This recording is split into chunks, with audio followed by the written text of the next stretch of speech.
doutorado em Filosofia e Teoria Geral do Direito na FADUSP, e eu sou mestre em Direito pela PUC de São Paulo, né?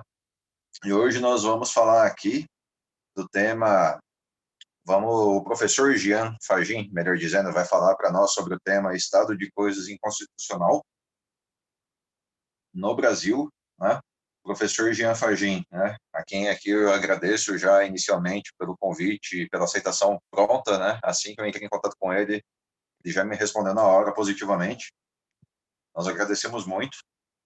E falar um pouquinho do currículo do professor Jean Fagin, né? Ele é mestre em Direito Político e Econômico pela Universidade Presbiteriana Mackenzie e doutorando em Direito Político e Econômico pela mesma instituição, especialista em Direito Público pela Faculdade de Direito Damásio de Jesus, professor universitário e analista do Ministério Público Federal. Eu quero te agradecer, professor Jean, né? Tenho certeza que a advocacia vai sair muito engrandecida com a sua palestra, e quero te passar a palavra para falar um pouco da sua trajetória profissional, acadêmica e adentrar o nosso tema aqui, Estado de Coisas Inconstitucional no Brasil, e alertando a todos que quem tiver interesse em emissão de certificados, eu vou passar as instruções no chat. Professor Jean, a palavra é sua. Muito obrigado. Obrigado, professor Dr. Marcel.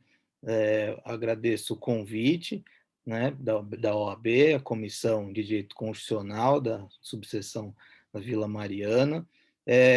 Eu fui advogado já, né, então aqui não deixa de ser também, de certa forma, minha casa, né, porque tive que me afastar por conta do concurso, né, mas eu tenho certeza que num futuro eu retornarei, né? Então, nunca deixará, tenho certeza, nunca deixará de ser minha casa, a OAB. Então, é com muita alegria que eu estou hoje aqui, né? Quero agradecer a presença de todos, agradecer o professor Wagner Gudin, que é o meu parceiro acadêmico, né, em produção, e que me indicou hoje aqui para estar aqui com vocês, então, agradeço na pessoa dele também. E hoje a gente vai falar sobre um tema, né, que é um tema que vem crescendo, tá? Já está no nosso vocabulário do direito constitucional esse tema, que vem sendo construído pela doutrina, e eu faço parte dessa doutrina que está construindo esse instituto dentro do Brasil, então a gente vem escrevendo sobre isso há algum tempo. Esse foi o tema da minha dissertação de mestrado, então a dissertação que eu defendi de mestrado, eu tratei desse tema, então me aprofundei ao longo de 2 anos só sobre essa questão do estado de coisas inconstitucional e especificamente no Brasil, né? No Brasil, porque ele não é originário do Brasil, ele não nasceu aqui, né? Há o que a gente costuma chamar de transconstitucionalismo, a gente trouxe esse instituto de outro país e introduziu no Brasil, devido à semelhança entre esses dois países, que eu já vou falar qual é. Bom, minha ótica aqui sempre vai ser pelo direito constitucional, né? Então, eu vou pedir licença para compartilhar a tela com vocês aqui, que eu trouxe uma pequena apresentação, né, para ir ilustrando o que eu vou passar para vocês. Então, estado de coisas inconstitucional no Brasil. Você já vê aí que essa abertura, quem tiver interesse, eu escrevi sobre isso, então tem um livro só sobre o mesmo tema, né, estado de coisas inconstitucional no Brasil. Aí a cela de uma prisão, né? Por quê? Porque no Brasil o único caso até agora declarado efetivamente foi do sistema carcerário, e a gente vai chegar nele. Mas antes a gente tem um caminho a percorrer para compreender essa figura, esse instituto, e a gente conseguir entender como ele funciona, né? E ele está ligado a um outro ramo que vem crescendo muito dentro do direito brasileiro, que trata-se do direito processual estrutural. É uma nova modalidade dentro do próprio direito processual civil, né? Pode-se dizer assim. Então, vai ser interessante isso, conhecer esse novo processo estrutural e, ao mesmo tempo, essa figura que é uma técnica de decisão. O estado de coisa inconstitucional, então, vai ser uma técnica que os magistrados, que os ministros aqui do Supremo têm se utilizado para decidir alguns casos muito complexos. Então, vamos lá. O professor Marcel já me apresentou, né? Então, isso aqui eu vou acabar pulando, só vou deixar aqui ó, embaixo, se vocês quiserem anotar, porque às vezes quem quer ter algum contato comigo sobre o tema, o meu e-mail está aí para vocês, é professorjeanfagin@gmail.com. Também estou lá nas redes sociais, né? Então vocês podem seguir lá, que eu também trato de direito constitucional ali, também versando sobre o estado de coisa inconstitucional. Primeiro, para a gente entender, então, para a gente compreender bem aqui o estado de coisa inconstitucional, a gente tem que dar alguns passos atrás para a compreensão desse tema. Por quê? Porque a gente tem no nosso direito constitucional, quando a gente estuda ali em direito constitucional, controle de constitucionalidade, né? Acho que muitos aqui já são advogados, muitos estudantes já acabaram vendo essa questão, né, ao longo dos estudos. A gente tem o chamado controle abstrato. O controle abstrato significa que eu vou fazer, eu não estar analisando um caso concreto. Vou fazer o controle abstrato das normas. Então, a norma é incompatível com a Constituição. Então, vai ser cabível uma ADI, né, o ADIM, que é a ação declaratória de inconstitucionalidade, para retirar do sistema essa norma que viola a Constituição.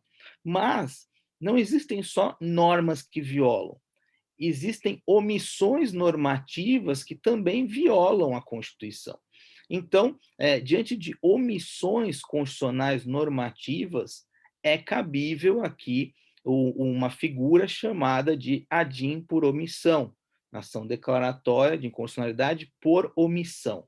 Mas veja, ela é declarada aqui porque não existe uma norma regendo aquela situação que deveria existir. Por quê? Porque a Constituição pede que aquela norma seja regulamentado, um comando constitucional seja regulamentado, e não existe. Como não existe, o que acontece? Eu posso ingressar diretamente no Supremo, como um dos legitimados do 103, ali, a OAB é uma dos legitimados ali do 103 da Constituição Federal, para pedir, né, uma ADIM por omissão. Nessas circunstâncias, né, a nossa doutrina aí também, depois com a lei que trata do mandado de injunção, uma lei mais recente, houve um posicionamento muito forte, né, em relação a como lidar com essas omissões. Bom, antes, o que acontecia? Eu tinha duas correntes em relação à omissão constitucional quando falta a lei, né? Essa corrente, dessas duas correntes, a primeira era chamada de corrente não concretista e a segunda de corrente concretista. Pela corrente não concretista, se alguém ingressasse com uma ADIM por omissão, se alguém ingressasse com um mandado de injunção, né, que seria para um caso concreto, então não abstrato, o que aconteceria? O juiz ou ali o ministro do STF, ele não poderia ingressar na seara do legislativo para legislar e criar uma norma que não existe. Então, o que ele deveria fazer? Apenas exortar, solicitar que o legislativo realizasse a lei, criasse a lei. Vamos combinar que isso não produzia muitos efeitos, né? Ele informava o legislativo nada fazia e continuava assim. Uma outra corrente é a corrente concretista, que diz o seguinte: olha, se o legislativo não faz nada, então o judiciário tem que tomar uma posição até que o legislativo faça. Essa corrente foi expressamente adotada pela lei que regulamenta o mandado de injunção, e hoje, né, a gente está vivendo um momento em que a corrente concretista ela prevalece. E já prevaleceu no Supremo em alguns julgados, tá? Se a gente pegar, por exemplo, para deixar bem claro para vocês, imaginem o caso dos servidores públicos e o direito de greve. O direito de greve de servidor público é previsto na Constituição, só que ele tem que ser regulamentado por norma infraconstitucional. Não foi até hoje. O que aconteceu? Ingressou-se com uma ADIM por omissão ali no Supremo, e o Supremo decidiu que aplica-se aos servidores públicos a lei que trata da greve do pessoal do regime privado, até que o Legislativo, o Congresso, crie uma lei sobre a greve dos servidores públicos. Então, veja, mudou-se aqui o paradigma das omissões constitucionais normativas. Então, quando está faltando essa norma. Agora, veja, tudo isso é muito interessante, só que isso tudo já tem uma solução. Vocês viram, eu apresentei os instrumentos que são cabíveis aqui, tudo tem uma solução. Mas existem omissões inconstitucionais que não têm qualquer previsão de solução no nosso ordenamento. Que hipóteses são essas? São essas hipóteses são objeto da minha pesquisa e do meu estudo, né? E que muita gente vem se debruçando sobre esse tema. São as omissões constitucionais não normativas. Pô, mas como assim não normativa? Significa que existe lei tratando do tema, existe. Então, não dá para falar que é uma omissão normativa. Ela é não normativa porque não existe vontade política. Ela é não normativa, essa omissão constitucional, porque, porque existem bloqueios políticos ou institucionais. Ou seja, os representantes do povo ali não se colocam, né, em favor a determinadas temáticas para que elas sejam discutidas, então eles não realizam políticas públicas, tanto no legislativo quanto no executivo, e, ao mesmo tempo, há um bloqueio institucional, não há um diálogo entre os poderes, entre os órgãos, para que sejam implementadas, criadas, planejadas políticas públicas para determinadas questões. Isso daqui, pessoal, acaba gerando o que a gente chama de falha estrutural, por ausência de atos concretos. Ou seja, a omissão constitucional, então, aqui que a gente estuda, é a omissão em relação a um estado de coisas, está vendo? Eu já estou chegando no ponto. É uma omissão em relação ao estado de coisas, aos fatos. Ou seja, não há política pública, né, para determinados fatos, para determinadas situações que às vezes são calamitosas. E não há uma intervenção do Estado aqui. Simplesmente os órgãos eles lavam as mãos e deixam do jeito que está. Por quê? Porque eles sabem que não tem nenhum instrumento capaz de forçá-los. Eventualmente, uma ação civil pública pelo Ministério Público, alguma coisa nesse sentido. Mas falta o quê? Falta SPEC ou sustentação na lei, porque não tem previsão legal dessas omissões constitucionais não normativas. Então, diante dessa falta de políticas públicas que geram falhas estruturais, porque elas não são realizadas, a única solução para isso são remédios estruturais. Por que eu falo que é estrutural? Porque não é uma situação em que a relação vai ser resolvida no modelo tradicional processual que a gente conhece, em que eu tenho um autor, um juiz e um réu. O autor entra com um pedido certo determinado, o réu faz a contestação, né? Tem ali audiência, ao final, alegações finais, e o juiz julga, dá a sentença e resolve a questão, indo só, muitas vezes, para cumprimento de sentença, para execução de valores. Isso é o modelo tradicional para o processo civil individualista nosso. Agora, para essas questões aqui, eu não tenho como aplicar esse modelo. Por quê? Porque ele não dá conta.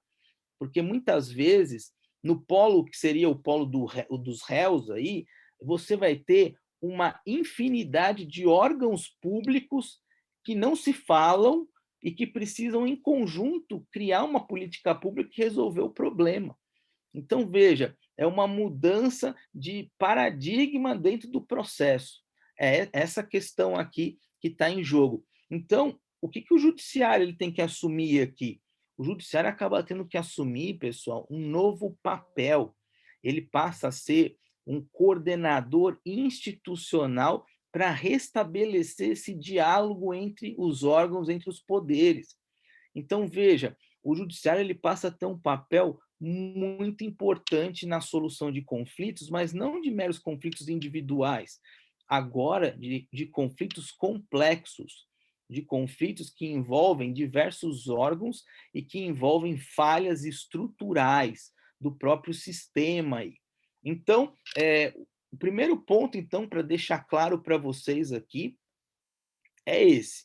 Eu tenho, então, onde a gente está entrando é um campo diferente do que a gente está acostumado, é um campo em que eu vou lidar com questões de políticas públicas, de criação, planejamento, fiscalização e implementação de políticas públicas, mas essas políticas públicas, ou às vezes elas nem são realizadas, ou elas são realizadas, só que elas são mal executadas, porque não há um diálogo entre os órgãos, então ela é má executada, não atinge a sua finalidade, e, portanto, precisa do judiciário exercendo esse papel de coordenador institucional. Veja, eu não estou falando que o judiciário, pessoal, vai fazer as políticas públicas, ele não deve fazer política pública, ele deve coordenar os órgãos para que esses órgãos saiam da inércia e façam o papel que eles têm que fazer, né? Porque, na verdade, eles estão numa inércia e eles precisam se movimentar, né? Bom, por enquanto, se alguém tem alguma dúvida ou questão, eu vou fazendo assim, né? Para a gente acabar tornando um negócio mais dinâmico também, tá? Para vocês. As dúvidas vocês podem escrever no chat aqui, né? E na medida do possível eu vou mandando, tá? As respostas. Então, estabelecida essa premissa aqui, né? Eu passo para explicar para vocês a origem desse novo instituto aqui, que é o estado de coisas inconstitucional no Brasil, né, que foi trazido para cá. Da onde veio isso? Bom, pessoal, a origem do estado de coisas inconstitucional é colombiana. Então, ele nasceu, né, na Colômbia, essa figura nasceu na Corte Constitucional da Colômbia. Então, não foi nem a doutrina lá que acabou criando, a própria Corte Constitucional que acabou cunhando esse termo, estado de coisas inconstitucional, que lá é estado de coisas inconstitucionais, ela cunhou esse termo num primeiro julgado e depois ela foi depurando, ela foi melhorando o instituto, ou seja, foi uma construção jurisprudencial dentro da Corte Constitucional colombiana. Por que é interessante isso? E por que a Colômbia? Né? Por que a gente poderia, então, transportar o que está na Colômbia para cá? Veja, numa comparação entre Brasil e Colômbia, o Brasil e a Colômbia são muito próximos em várias questões. Primeiro, em relação do ponto de vista jurídico, né, o nosso Supremo Tribunal Federal, como muitos de vocês já sabem, ele cumpre dois papéis. Né? Ele faz o controle abstrato das normas constitucionais, que é esse controle que ele não vai tratar de casos concretos, então é uma inconstitucionalidade ali abstrata, ou o que a gente chama também de concentrado, porque é só ele que faz, né? Ou o controle difuso de constitucionalidade, que é aquele que pode ser realizado por qualquer juiz espalhado ao longo do nosso país, de forma incidental num caso concreto. Então, para resolver um caso concreto, o juiz incidentalmente declara a inconstitucionalidade de algum dispositivo, né, para dar a tutela jurisdicional aí no caso. O Supremo, ele cumula a função, então, de receber essas ações de controle abstrato, mas também receber em sede de recurso as ações que tratam dos direitos difusos aí, né, do controle difuso de constitucionalidade. Então, ele recebe isso via recurso. Então, veja, o nosso sistema, pessoal, ele é um misto, né? A gente costuma falar que é o controle de constitucionalidade misto. Ele mistura esse controle concentrado que é próprio de cortes constitucionais, tal como a Alemanha, né? E também mistura, né, o controle de constitucionalidade difuso norte-americano. Então, o nosso é a brasileira, né? Esse misto. Só que, curiosamente, a Colômbia faz o mesmo. O tribunal ali da Colômbia, a Corte Constitucional colombiana, ela também tem esse controle de constitucionalidade misto. Só que lá, o nome que se dá às ações lá são Acción Pública de Inconstitucionalidade, a ação de controle abstrato lá na Colômbia. E no controle difuso, ela recebe as ações como revisora da parte constitucional. Então, veja, muito próximo, muito parecido com o do Brasil, e, portanto, isso liga o nosso alerta, por quê? Porque a gente tem que buscar similaridades com países de mesma categoria, né? Porque não adianta, pessoal, a gente tentar importar coisa da França, importar coisa de países que, claro, não se fala mais em países de terceiro mundo, mas países em desenvolvimento ou subdesenvolvidos devem aprender com os próprios países, porque as experiências deles, a troca de experiências que a gente chama de sul global, que são desses países colonizados, né, tem muitos conhecimentos ali invisíveis, né? E a gente acaba indo buscar sempre conhecimentos no norte global, né, dos colonizadores, né? Mas a gente tem que buscar, então, sempre os institutos mais próximos, né? Isso muitos professores aí de direito constitucional defendem isso, né? Buscar ali institutos que tem no Peru, no Chile, né, na Argentina, que são países mais próximos da realidade brasileira do que a Alemanha, ou França, né, ou Inglaterra, né, que são aí Inglaterra, então, de common law, né, outro sistema, então é bem diferente. Estou vendo que tá surgindo algumas perguntas aí. Depois a gente conversa, então. O Júlio vai dar a opinião dele. Pessoal, qual é o grande diferencial na Colômbia? E agora fica interessante. O que tem de diferente na Colômbia que não tem no Brasil? Eu tenho minhas dúvidas se funcionaria aqui, tá? Mas o estado de coisa constitucional ele foi desenvolvido pela Corte Constitucional por conta desse instituto que eu vou apresentar para vocês, que pouca gente conhece. Na Colômbia, existe uma ação individual chamada Acción de Tutela. O que é essa Acción de Tutela? Para que serve isso? Pessoal, essa Acción de Tutela ela é uma ação contra a violação de direito fundamental que pode ser proposta por qualquer cidadão sem advogado perante qualquer juiz da Colômbia. Vocês acreditam nisso? Mais democrático que isso não tem. Maior acesso à justiça que esse eu nunca vi, né? Então, claro, nós temos aqui o juizado especial, mas não é qualquer coisa que a gente entra no juizado especial, né? Mas aqui ela é bem restrita. Ela é restrita o quê? Para garantia contra violações de direitos fundamentais. Então, os direitos fundamentais que estão ali na Carta Constitucional Colombiana, ele pode ser defendido pelo próprio cidadão que está tendo seu direito violado e ele não precisa de advogado. Ele pode ir direto ao juiz, né, e apresentar, né, a sua inconformidade, né, com a violação que ele está sofrendo. O que vai acontecer aqui, pessoal? Eu vou apresentar isso perante qualquer juiz aí da Colômbia e, eventualmente, vai ter algum recurso. Né? Se eu perder, etc., vai caber recurso. Esse recurso vai para quem? Esse recurso, ao final, ele vai cair sempre ali na Corte Constitucional da Colômbia. Então, o que acabou surgindo aqui? Essas ações de tutela, elas acabaram virando o que eu chamo de termômetro de inconstitucionalidades e violação de direitos fundamentais de forma reiterada e massiva. Por quê? Generalizada, reiterada e massiva. Por que isso? Por que eu falo isso? Porque a Corte Constitucional da Colômbia, ela através das ações de tutela, que iam subindo milhares ou centenas em recurso, ela começou a verificar uma maior incidência de ações sobre determinada temática. Então, o que ela começou a fazer? Ela reunia essas ações sobre determinada temática.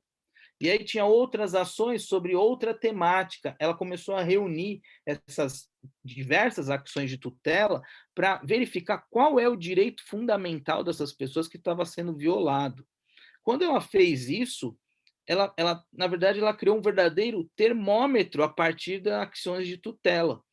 E aí, a partir daí, a gente tem a evolução, né, da ação de tutela para o que a gente chama lá na Corte Constitucional de estado de coisas inconstitucional. Por quê? Porque a partir desse termômetro e do reconhecimento da violação reiterada e massiva de direitos fundamentais, de determinados direitos fundamentais, a Corte Constitucional começou a reconhecer o estado de coisas inconstitucional por falta de políticas públicas na concretização desses direitos fundamentais. Geralmente, moradia, né, educação, são alguns dos direitos fundamentais que o estado de coisas inconstitucional foi utilizado.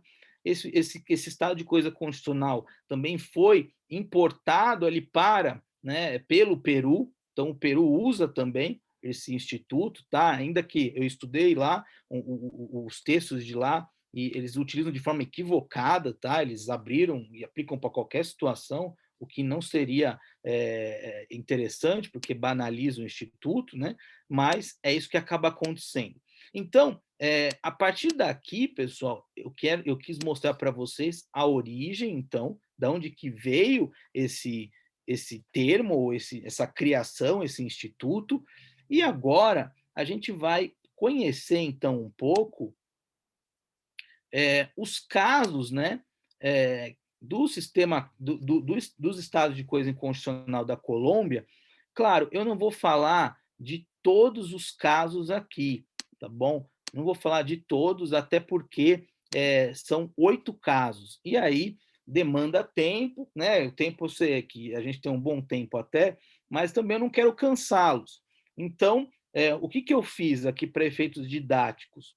Eu vou falar do primeiro caso, que é o que deu, né, o primeiro tom aí em relação ao estado de coisa inconstitucional, mas eu vou falar dos 2 principais casos que são os mais importantes e que realmente deram contorno a esse instituto em relação ao seu conceito, em relação aos seus pressupostos, em relação aos seus efeitos.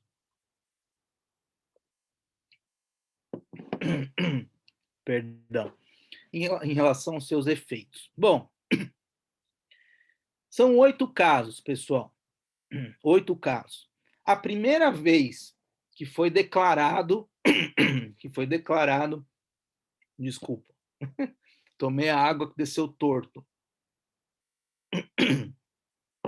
Vamos lá. A primeira vez em que se foi declarado esse estado de coisas inconstitucional foi por meio dessa sentença de unificação 559 de 97. O que tratou efetivamente esse caso aqui? Bom, a gente tinha, nesse caso aqui, diversos docentes municipais ali, espalhados ali pela Colômbia, nos municípios. Eles tinham descontados na folha de pagamento deles como se fosse o INSS dos professores, tá?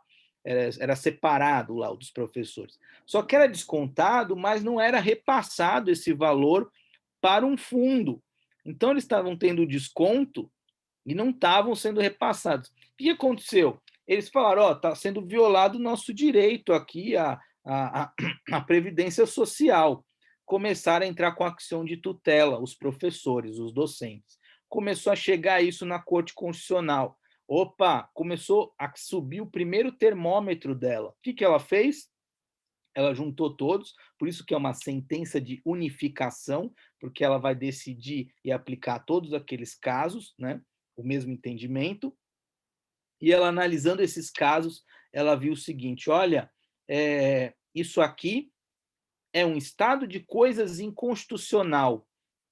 Veja, aqui não era nem de política pública que a gente estava tratando, hein? Aqui era o germe do estado de coisas inconstitucional. Foi a primeira vez que a Corte Constitucional usou esse termo, tá? Mas estava havendo uma violação massiva e generalizada de direito fundamental dos docentes, então, de um grupo ali de pessoas específicas.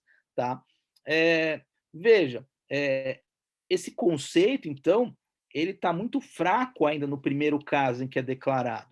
Por quê? Porque eu só tenho no primeiro caso essa visão de que estão sendo violados direitos fundamentais de forma massiva e reiterada. Ponto. Né? Então, esse conceito ele tem que evoluir conforme evoluem os casos. E isso foi acontecendo a partir de 97 e até hoje, né? Esse conceito aí está sendo aprimorado, mas ele atinge o seu ápice ali lá para 2004, né? E 2005, em que eles julgam ali o caso de deslocamento interno forçado de pessoas.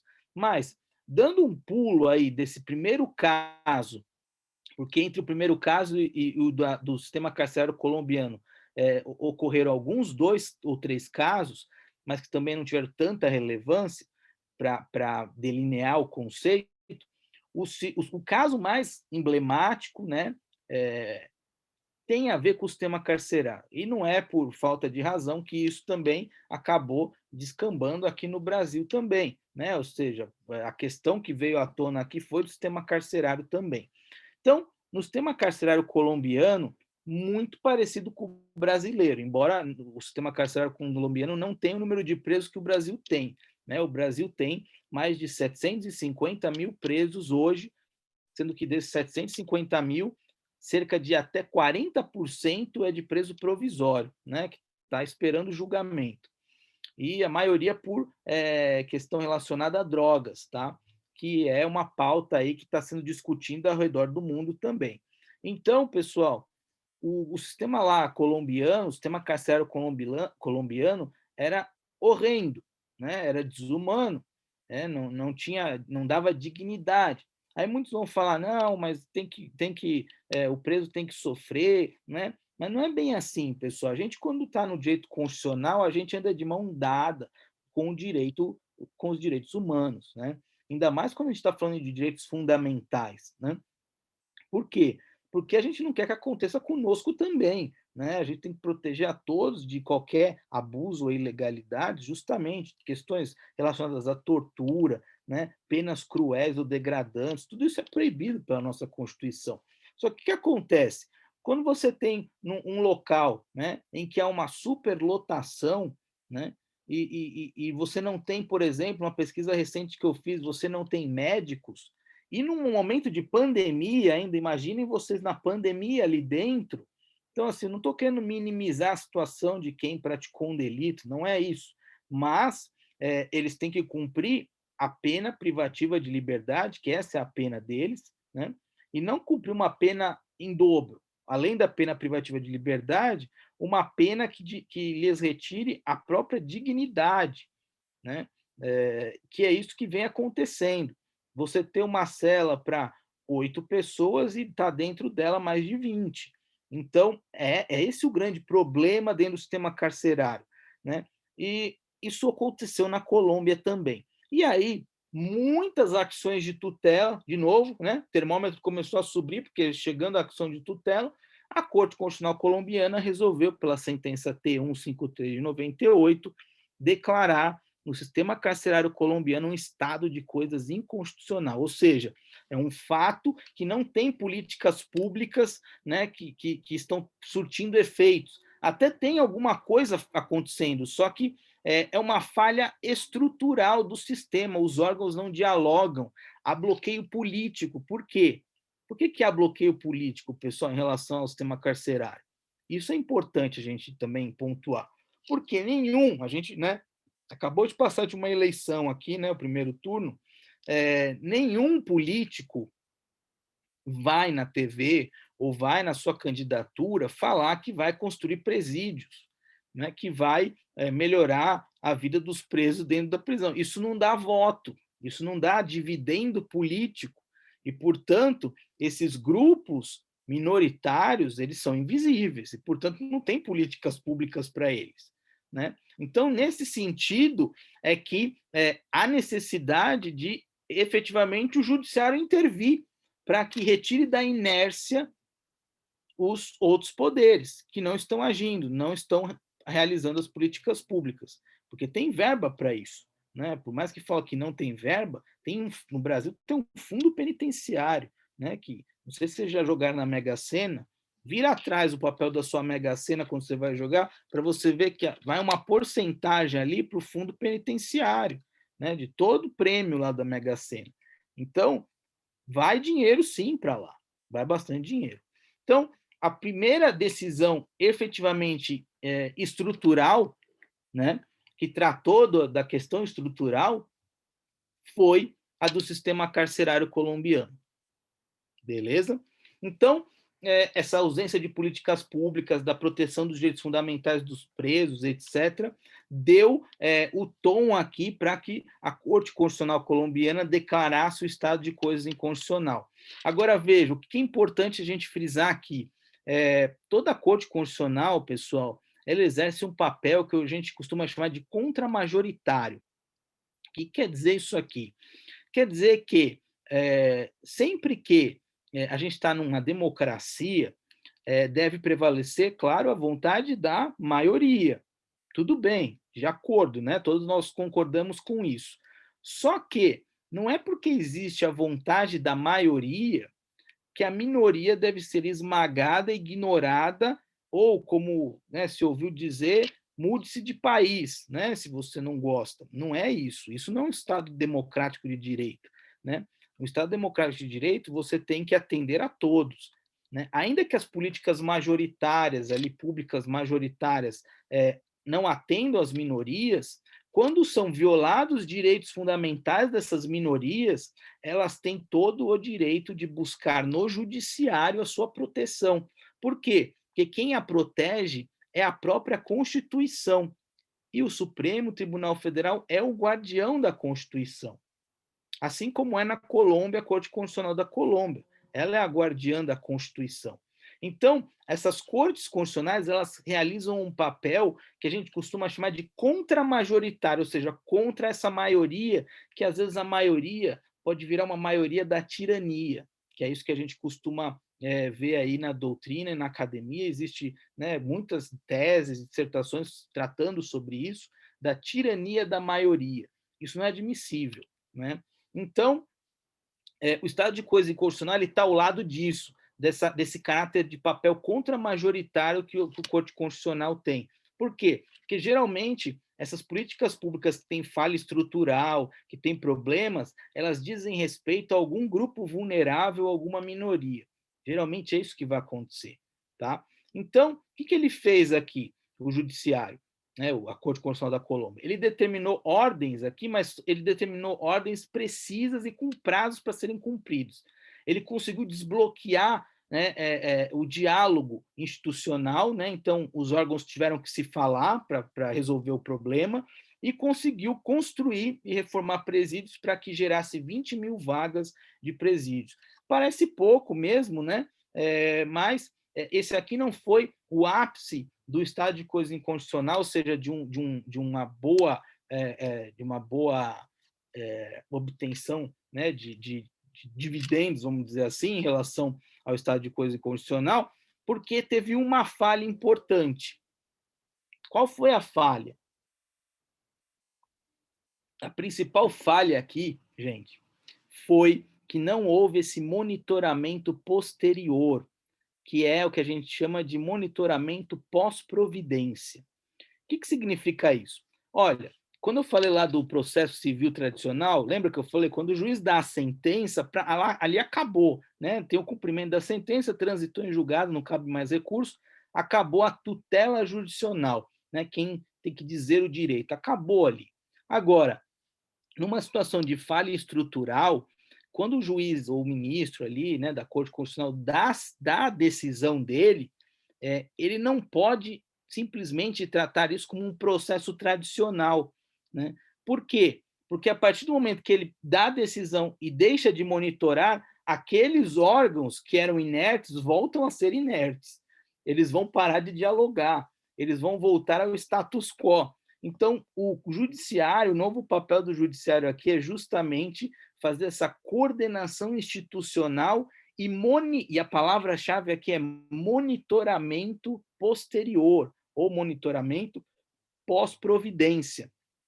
Por quê? Porque após a decisão, ele vai poder se utilizar de ordens flexíveis, supervisionadas, ele vai poder flexibilizar de tal forma isso que vai ser chamada audiências públicas para ouvir aquele grupo se as políticas públicas estão atendendo ao que eles queriam, né? Então, está errado aqui, então dá outro prazo, né? Então, veja, é muito mais flexível, portanto, não se enquadra no tradicional processo civil que a gente está acostumado. Também não se enquadra aí no processo coletivo propriamente dito, né?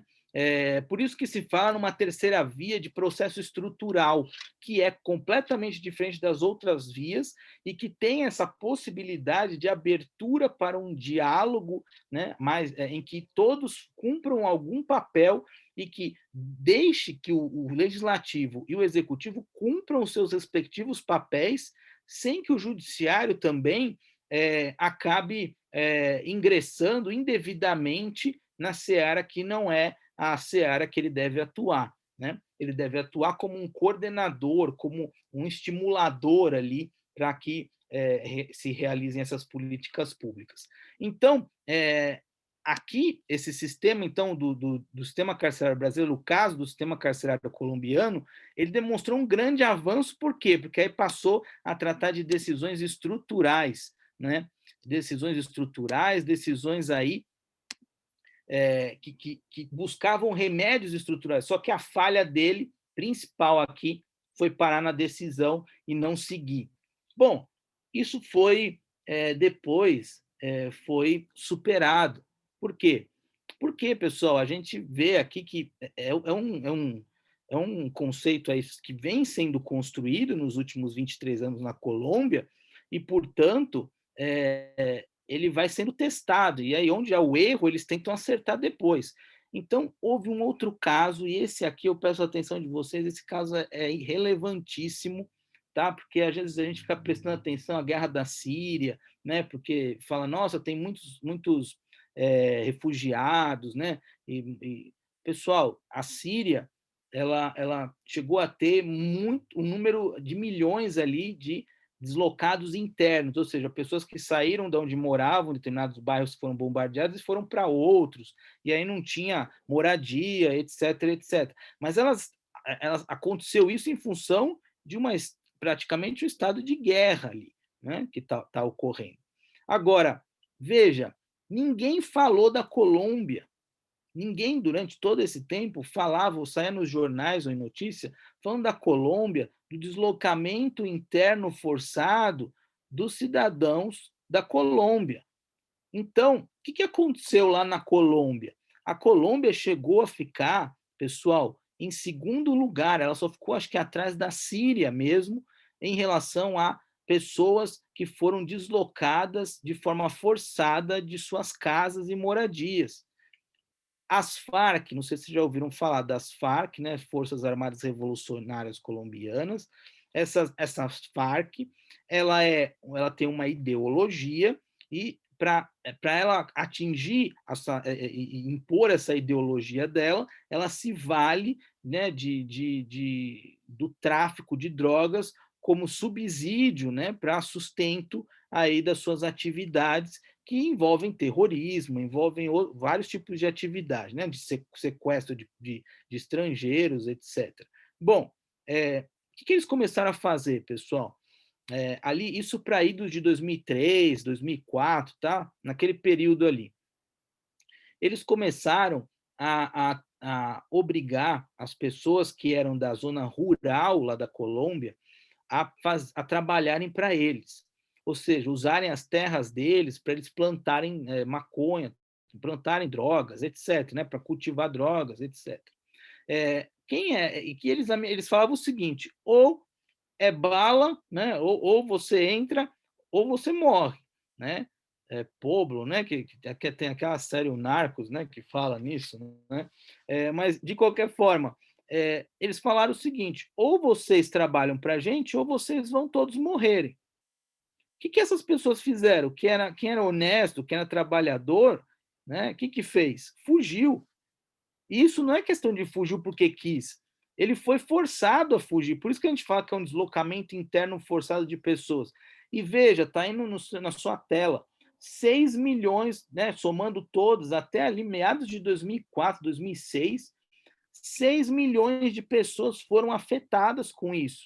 6 milhões de pessoas saíram das zonas rurais e foram para o centro ali da capital da Colômbia e ficaram sem moradia, desabrigadas, sem escola, sem saúde, sem educação, né? Escola, sem um teto, né? Sem alimentação adequada, sem nada, sem emprego, sem nada, pessoal. Ficaram totalmente vulneráveis. Isso envolvia idosos, crianças, mulheres. Então, assim, um grupo vulnerável de pessoas, tá?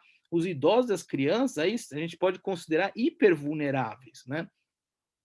Então, chega a Constitucional da Colômbia, de novo, aquela ação de tutela, eles começaram a ingressar com a ação de tutela.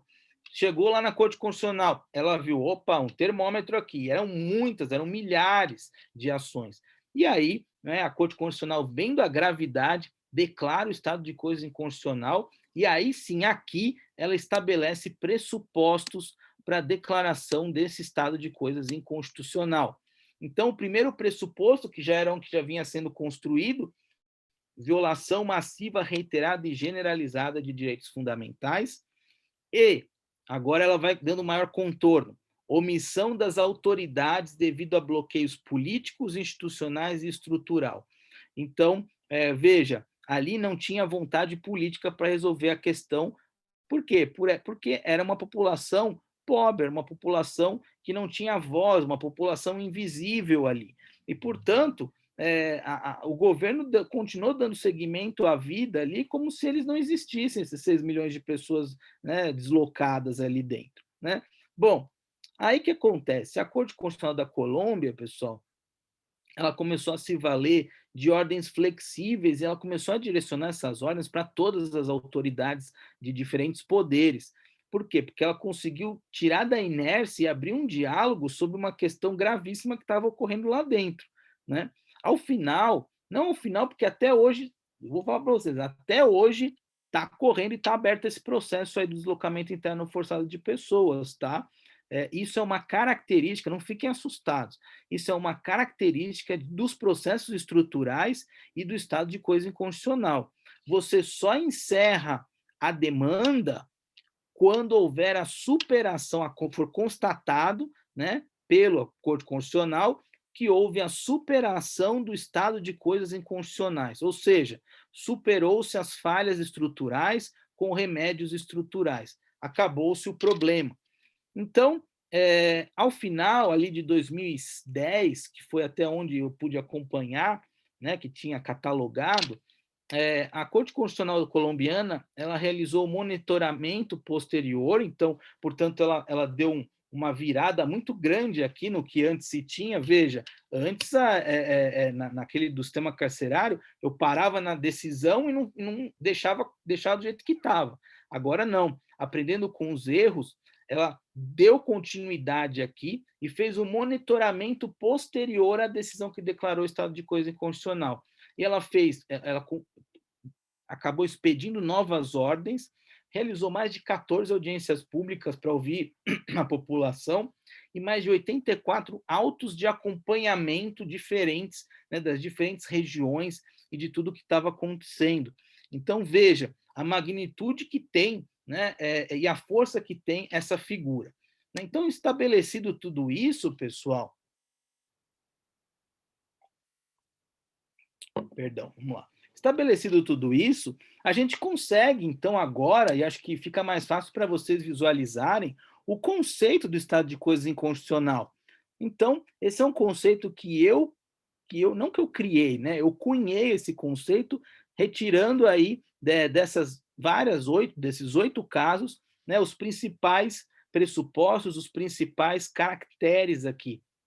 Então, a gente tem aqui que o estado de coisa inconstitucional é a técnica de decisão, portanto, é uma técnica de decisão voltada a sanar um quadro de violação massiva, generalizada e sistemática de direitos fundamentais, decorrente de ação ou omissão em função de bloqueio político e ou institucional de diferentes autoridades, órgãos, poderes públicos, que prejudicam um grupo vulnerável de pessoas. E, nesse sentido, somente transformações estruturais em relação ao poder público serão capazes de modificar a situação de inconstitucionalidade, a tal ponto que a Corte Constitucional passa a interferir na formulação e implementação de políticas públicas com um caráter coordenador, valendo-se do monitoramento judicial para a garantia do sucesso. Então, veja, é algo completamente novo, é algo completamente diferente do que a gente está acostumado, né? A gente está acostumado ao nosso processo tradicional, né? Então, isso é complicado, né? Por quê? Porque como trazer para o Brasil esse novo olhar, né? Essa nova forma de enxergar para solucionar questões sem se valer do processo tradicional, né? Isso aqui é o grande ponto aqui dentro do que a gente diz aqui. O Armando coloca aqui, Armando, o grande Armando, o professor Armando está aqui com a gente, né? Coisa julgada condicional. Pode-se dizer que sim, Armando, né? Por quê? É muito a questão da coisa julgada aqui, ela fica em aberto, né? Alguns vão falar, mas isso daí gera uma insegurança jurídica. Mas veja, a gente não está tratando aqui de interesses simplesmente individuais, né? Nós estamos tratando de interesses aqui de grupos que estão sofrendo violações de direitos fundamentais, né? E há uma falha estrutural dos órgãos públicos para a realização desses e concretização desses direitos. Então, fica em aberto, né? Ou seja, pode-se dizer que é condicional, até pode-se dizer, né, se a gente partir para o processo civil para tentar definir de alguma forma, né, condicionada à superação das falhas estruturais, né, em algum momento. E aí eu volto aqui para falar um pouquinho, aqui o Júlio ele colocou vários tópicos aqui, e em nossa Constituição, no Estado da Palavra, democracia, nem uma única vez. O governo deve acontecer através de representantes eleitos de forma, ou soberania deve ser... Uhum. Depois você põe uma pergunta aqui, que é muita coisa, o Júlio. Aí você põe uma pergunta.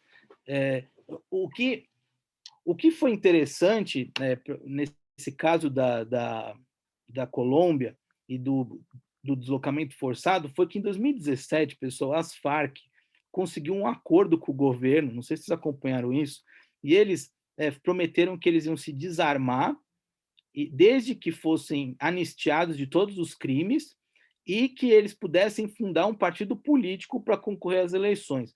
Isso tudo foi aceito, tá? Eles fundaram o partido, tudo. Só que aconteceu, houve uma fração ali, né, dentro da própria Farc que não aceitou isso e continuou, né, fazendo terror e pegando as pessoas, sequestrando, etc. Portanto, está em aberto ainda essa questão, porque o que para mim em 2017 parecia que ia ser uma virada nessa situação, atualmente ainda continua em aberto, portanto, não resolveu ainda o caso ali desse deslocamento forçado, porque existe algumas células das Farc que estão ativas ainda ali na Colômbia, tá? Bom, colocado tudo isso, pessoal, a gente pode chegar, então, o que é o interessante aqui, são os pressupostos, né? Ou seja, o objetivo aqui é apresentar esse tema para vocês, que é um tema diferente, né? Quais são os pressupostos, então, para eu reconhecer o estado de coisas inconstitucional? Bom, eu tenho que ter a violação massiva, generalizada e sistemática do direito fundamental de um número amplo de pessoas, que aqui geralmente são considerados grupos vulneráveis, né? Depois de ter uma omissão reiterada e persistente das autoridades públicas no cumprimento das obrigações de defesa e promoção dos direitos fundamentais, caracterizada pela falta de coordenação entre medidas legislativas, administrativas, orçamentárias e judiciais, ou seja, uma verdadeira falha estatal estrutural que gera essa violação sistemática, essa perpetuação, esse agravamento. E, por fim, a necessidade do quê? De remédios também estruturais contra isso. Por isso, essa possibilidade, essa abertura aí para o judiciário como um coordenador institucional, né, obrigar os órgãos ou ficar em cima dos órgãos para que eles realmente efetuem aí o papel que é esperado deles, né? O judiciário ele não quer, de novo ponto isso, porque isso é importante a gente saber, porque muitas pessoas criticam essa teoria, falando que é ativismo judicial, falando que o judiciário está entrando no campo do legislativo ou do executivo, e isso não é uma realidade, né? A não ser que seja mal usado o próprio instituto. Por quê? Pelos pressupostos, o judiciário ele vai coordenar apenas a consecução dessas políticas, ou seja, não é ele que faz a política, não é ele que vai efetualmente realizar a questão orçamentária, não é ele que vai mexer com nada disso. Né? O que ele vai fazer? Retirar da inércia e cobrar que essa política pública seja realizada de forma que atinja os seus fins. Né? Quando a gente fala aqui de falha estrutural, eu não posso deixar de falar para vocês, e aqui já vou encaminhando, né? Acho que já estou indo mais para o fim, eu não posso deixar de falar para vocês do que é o litígio estrutural. Veja, quando a gente estuda litígio estrutural, que é a nova onda do processo civil atual, né? O litígio estrutural, isso foi inaugurado nos Estados Unidos, né, da América do Norte, lá da América. O principal escritor sobre isso é o Owen Fish, é o principal pensador sobre litígio estrutural. E o litígio estrutural, pessoal, nos Estados Unidos, a gente lá, eles chamam os modelos ali de ação de adjudication, né? As ações são chamadas em gênero de adjudication. E as ações, essas adjudications, elas podem ser divididas em dispute resolution, que são aquele modelo tradicional triangular juiz, autor e réu, é o dispute resolution, então esse é o tradicionalzão que a gente tem aqui também, mas tem uma outra forma que é a structural reform, ou traduzida litígio estrutural para o Brasil aqui. Ela é voltada, então, para medidas estruturantes, ou seja, de falhas estruturais de órgãos públicos para a prestação de serviços públicos, de políticas públicas, e ela visa, pessoal, reorganizar as instâncias burocráticas e tornar compatíveis essas instâncias com a Constituição. Percebem, de novo, que é uma omissão, às vezes, não normativa? Né? Então, é de política pública, é burocrática, é de mentalidade também. Por que eu falo que é de mentalidade? Porque olha o caso que eu coloquei aí embaixo para vocês. Brown versus Board of the Education of Topeka. Pessoal, esse caso é emblemático, tá? Esse caso é emblemático porque a gente sabe que nos Estados Unidos, e a gente está vendo lá a questão do racismo até hoje, né? Muito forte ali as discussões que estão tendo, mas isso não vem de hoje, né? A Constituição norte-americana, apesar de ser bem enxuta, né? Ela é bem curta, tem poucas emendas ali, mas a gente vê que ela é aplicada até hoje a mesma Constituição. Por quê? Porque lá eles se utilizam muito do que a gente chama de mutação constitucional. É a possibilidade de eu dar interpretação diferente ao texto constitucional sem alterar o próprio texto. Então, lá estabelece, por exemplo, que todos são iguais, né? Lá fala, todos são iguais na Constituição norte-americana, mas enquanto tinha a escravidão, todos eram iguais os brancos, né? Os escravos não entravam, então era uma interpretação que se fazia.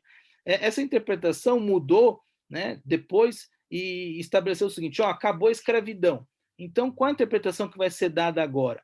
A interpretação que foi dada seria a da separate but equal, ou seja, a interpretação da segregação racial. Então, todos são iguais? São, mas são iguais em locais separados. E aí o que acontecia, pessoal? Nós tínhamos ônibus para negros e ônibus para brancos, escola para negros e escola para brancos. E o Brown versus Board Education é justamente um caso de um negro e de uma escola que era aí uma escola que não deixava o negro entrar, né? Porque era uma escola para brancos, né? Mas a discussão aqui nem buscava uma mudança estrutural. A discussão que começou aqui nesse caso era sobre a qualidade do ensino. Falava, a qualidade do ensino para os brancos é melhor do que para os negros.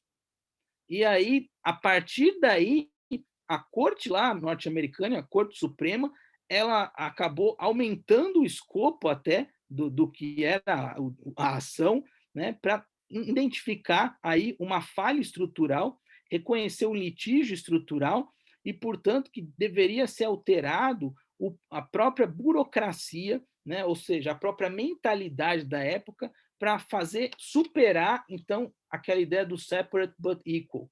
Mas vocês imaginam a dificuldade para você mudar a mentalidade de um conjunto de milhões de pessoas, né, que estão com uma mentalidade já naquela sistemática de que eles têm que ser separados. Né?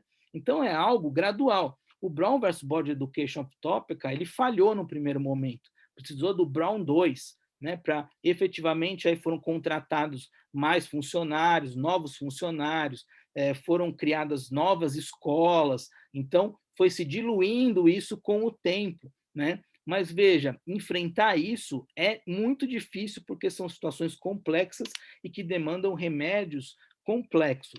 Portanto, o litígio estrutural ele tem uma gênese norte-americana, mas o estado de coisas inconstitucional, apesar de beber da fonte do litígio estrutural, ele é uma criação do sul global, ele é uma criação da Colômbia e que o Brasil acabou copiando.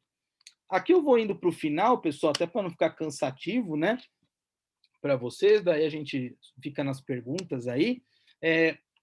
A declaração desse estado de coisa inconstitucional no Brasil. Então a gente chega no Brasil. O que aconteceu no Brasil? Bom, não sei se vocês viram um tempo atrás, né? Mas as rebeliões, né? E até recentemente ainda tem rebeliões, mas as rebeliões estavam cada vez mais violentas, né? Indivíduos sendo decapitados, né? Usando a cabeça das pessoas para jogar como fosse uma bola. Então, assim, chegou um ponto de horror, assim, no sistema carcerário, que atingiu o seu ápice, né? E o partido, o PSOL, ele ingressou com uma arguição de descumprimento de preceito fundamental, a DPF 347/2015, com um pedido cautelar perante o STF. Mas não se engane, o partido ele ingressou com a ação, mas calcado, né, nos conhecimentos do professor Dr. Daniel Sarmento, lá da UERJ, e também do Carlos Alexandre Azevedo Campos, que defendeu o seu doutorado sobre estado de coisa inconstitucional no Brasil.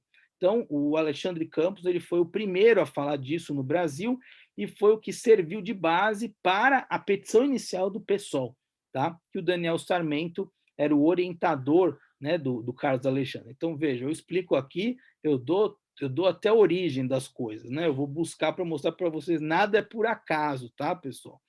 E então, ele aponta, né, nessa inicial, que o sistema carcerário brasileiro é um estado de coisa inconstitucional, pois ele preenche os pressupostos ali que eu falei para vocês, né? Violação massiva, reiterada de direitos fundamentais, falha estrutural, que demanda remédios estruturais de um grupo, né, vulnerável aí.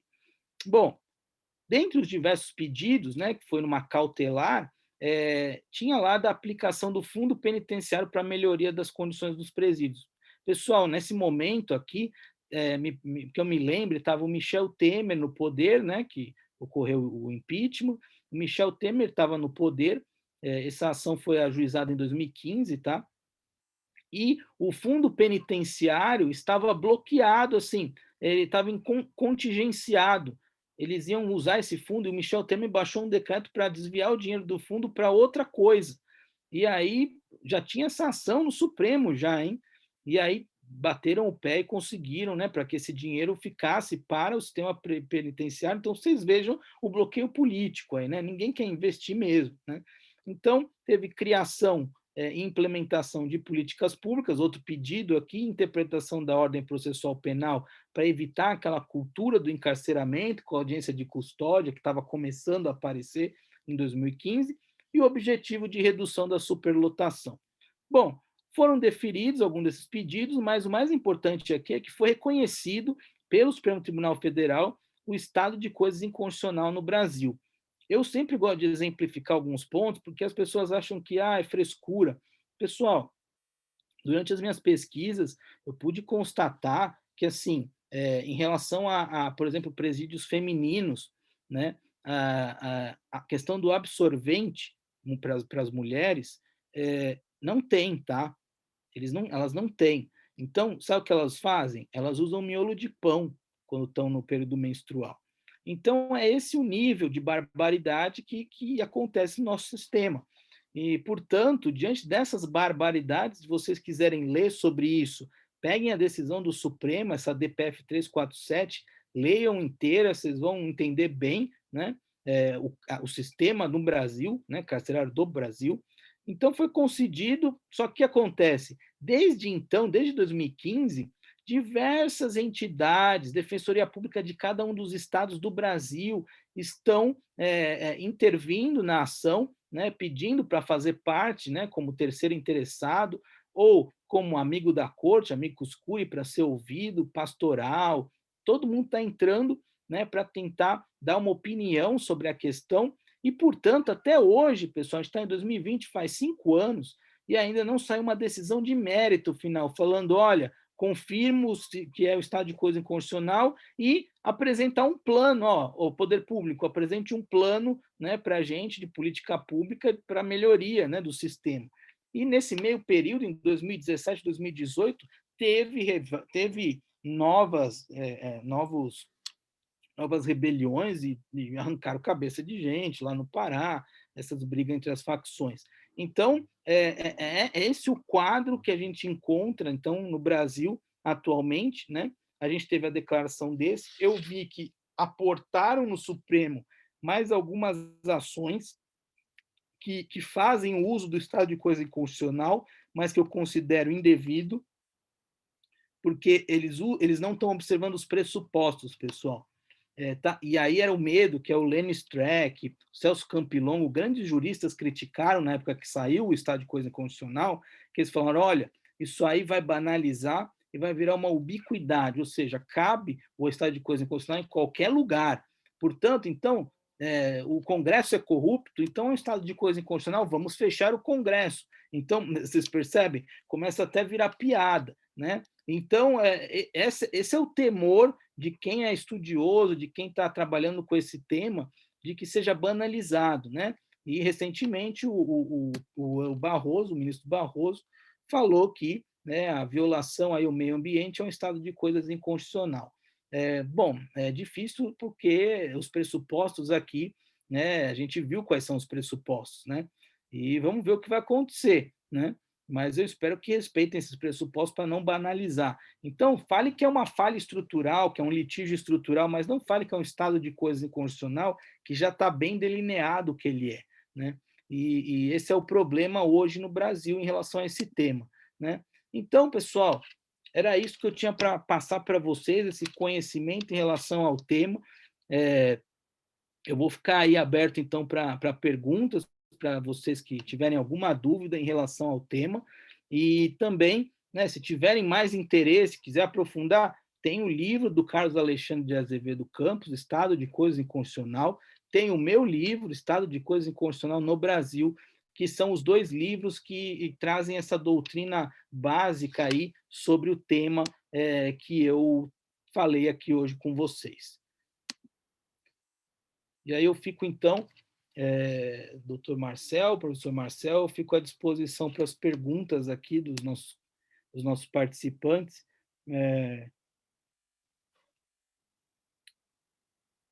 Não, professor Jean, muito obrigado, viu?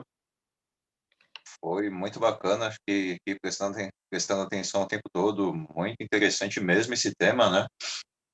E aí, enquanto a gente aguarda eventuais questionamentos aí por parte do nosso público, é uma decisão muito interessante, né, que o Supremo Tribunal proferiu, né, há algum tempo sobre a questão da criminalização da homofobia, né? Sim. Aqui, já com a sua lição, eu já consegui compreender que não seria, né, essa situação de estado de coisas inconstitucional, acredito, né? Mas acredito que teria alguma proximidade. Você gostaria de comentar um pouco sobre isso? Tem. Então, inclusive no meu livro, eu exploro uma possibilidade de eventual declaração de estado de coisa inconstitucional em relação a LGBT, né?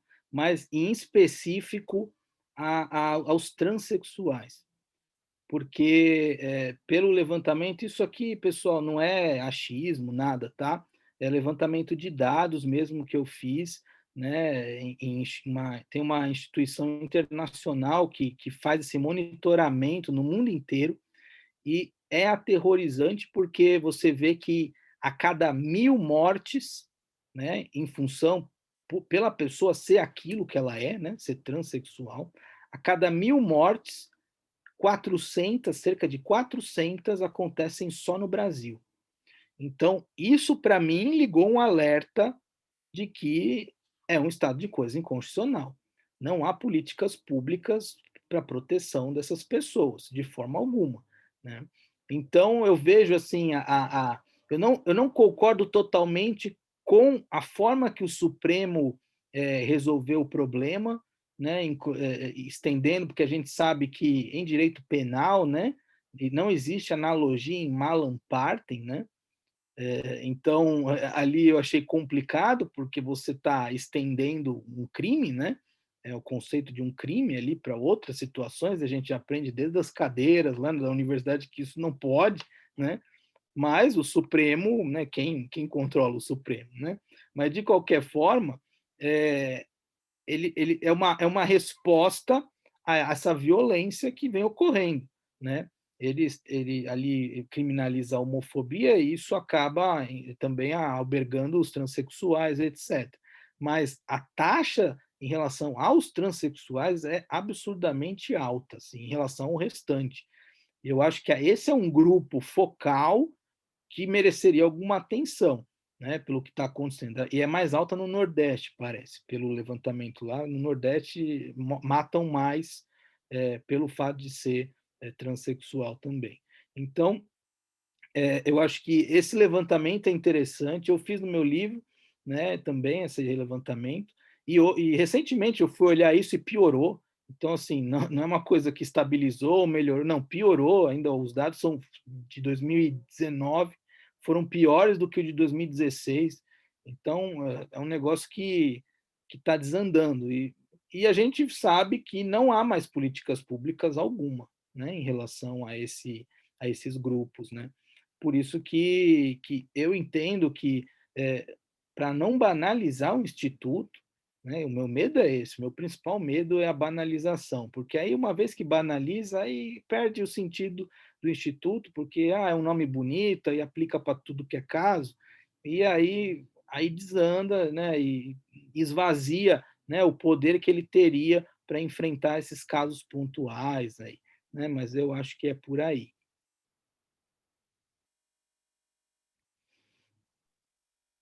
Não, muito interessante, professor, né?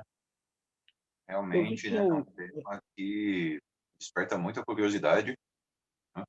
Eu estou observando aqui o nosso chat, não temos dúvidas, né? Pelo menos até agora.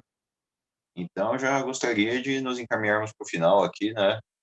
Muito obrigado, professor. Quero agradecer mais uma vez pela sua disponibilidade. Vem uma pergunta do Armando Takeu. O atual momento de descontrole das políticas públicas de proteção ambiental poderiam caracterizar o estado de coisas inconstitucional? Então, professor Armando, eu vi que chegou uma ação, uma DPF, para o Barroso, tá? E ele reconheceu já que é um estado de coisa inconstitucional a questão do meio ambiente, da proteção ambiental, do que está acontecendo no país. Eu acho que não encaixa assim, da forma dos pressupostos que eu passei aqui, não encaixa. A não ser que a gente chegue à conclusão que, assim, ok, a gente tem então um estado de coisa constitucional à brasileira. Então a gente vai incluir alguns requisitos aqui para alargar, né, e poder abarcar outras situações que às vezes nesses países como Colômbia não acontece, né? E aqui está acontecendo. Então, já tem essa posição do Barroso de que a violação ao meio ambiente é um estado de coisa inconstitucional. E aí, em setembro, parece que ele chamou audiências públicas para ouvir a sociedade civil, as associações, todo mundo, porque isso é uma característica importante do Estado de coisa inconstitucional, que é o diálogo, né? É trazer os poderes e os órgãos públicos e a sociedade civil para o diálogo. Quando você traz todos eles para o diálogo, busca-se um consenso para se construir em conjunto políticas públicas que superem esse estado de inconstitucionalidade, né? Mas, como a gente tem visto, como agora os países aí que são os que realizam, né, a importação de mercadorias, né, do Brasil, começaram a se posicionar de forma firme, e isso atinge diretamente o bolso, né, e atinge o mercado aqui, é, eu entendo que eles vão começar a se adequar rapidinho, né, com medo de ter prejuízo. Não é o medo de prejudicar o meio ambiente, é o medo de ter prejuízos reais, né, na verdade, que é o que está movendo essa política aí, que eu até às vezes chamo de necropolítica, né, pelo Achille Mbembe, né, que ele descreve isso muito bem, né, e eu acho que é isso que a gente tem vivendo ultimamente, né. Mas a minha opinião é essa, Armando. Eu acho que não encaixa perfeitamente nos pressupostos, mas o Barroso já entendeu o que é. Então, vamos ver os próximos capítulos aí, né? Pode ser que alguma decisão saia dali, exortando ou chamando para a realização de políticas públicas de um controle mais efetivo.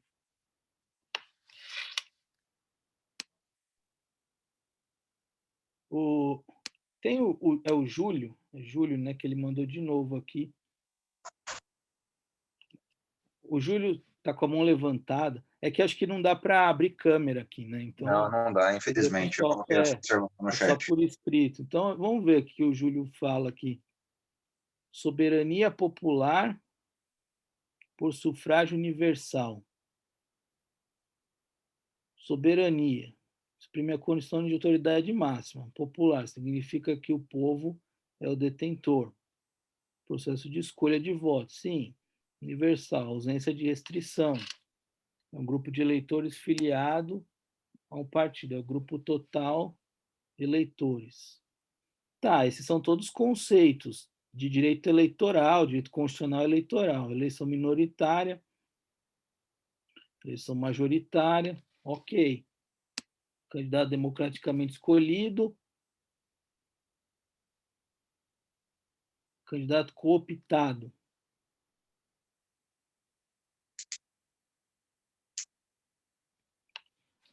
Tá, mas e aí? Mas qual é a dúvida aí dentro disso? É isso que eu queria saber, a relação com o tema, né? Também. Você acha que o nosso sistema eleitoral é em estado de coisa inconstitucional? Não sei, né? Eu acho que assim, o nosso sistema eleitoral, que já foi até o Gilmar Mendes, né, que costuma falar sobre isso, para ser eleições distritais, né, que teriam uma maior representatividade política, né, por distritos, né, e até você teria uma maior proximidade, pelos vereadores agora, né, você teria ele moraria nos bairros, né, então você teria proximidade para ir cobrar, né, na casa dele uma função que ele tem que exercer.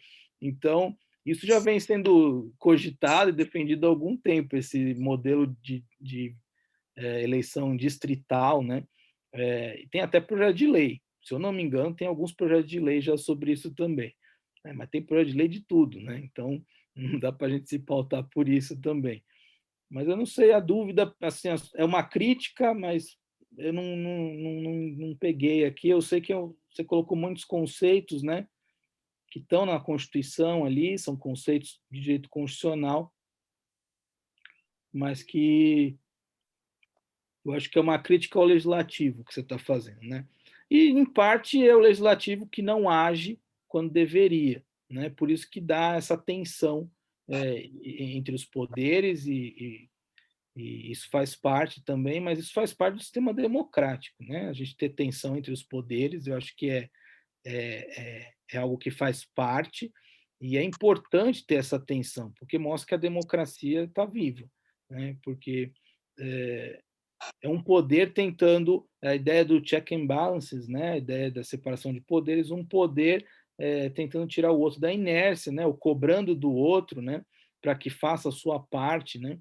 Então, eu acho que vai por aí. Mas, veja, com o processo estrutural que está vindo, e vai chegar forte, isso eu estou avisando, porque a hora que chegar vai ser, assim, tem alguns casos antigos já, tem uma ação civil pública no Sul que tramita há 18 anos. Mas ela não tramita há 18 anos porque é demorado. Não, é porque já teve a sentença e eles estão monitorando há 18 anos. Então, eles já estão fazendo essa pós-providência, esse monitoramento, que seria do estado de coisa inconstitucional, eles já fazem há 18 anos numa ação civil pública sobre carvão, se eu não me engano. Né? Os professores Sérgio Arendá, também tem mais alguns que escrevem sobre isso, que falam muito sobre esse tema, processo estrutural. Quem quiser conhecer, é muito interessante.